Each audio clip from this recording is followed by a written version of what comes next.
for Overseas Filipino Workers or the Balikbayan Act.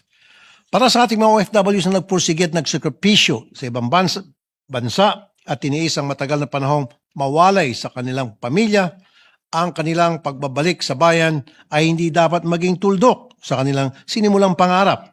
Sa halip, ang kanilang pagbabalik ay dapat maging hudyat upang mas lalo pang mapalago ang kanilang kabuhayan.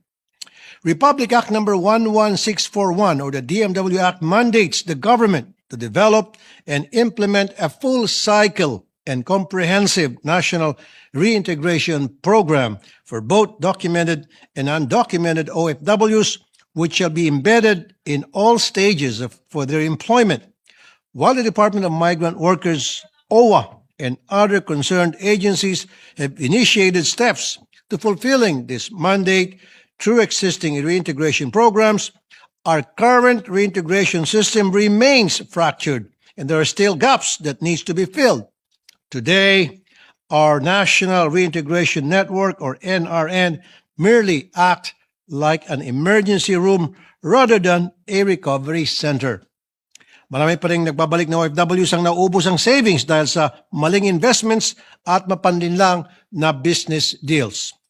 May mga OFWs na kahit mataas na ang naging posisyon at nagtamo ng special skills sa ibang bansa, pagdating dito ay either jobless or underemployed dahil sa maling job matching. Yung iba naman umuwi dito na may psychological trauma dahil sa masamang karanasan sa abroad kaya hindi na makapagtrabaho. Mr. President and dear colleagues, the bagong Balikbayan Act will fix these loopholes. Sa pamamagitan ng batas na ito, sisiguraduhin natin na ang gobyerno ay tutulungan ang ating mga bagong bayani hindi lamang sa kanilang pag-alis sa bansa at habang sila ay nasa abroad. But more importantly, we will make sure that when they return home, may tamang sistema upang tuloy-tuloy ang pagtulong sa kanila at nang sa gayon, sila ay manatili na sa bansa.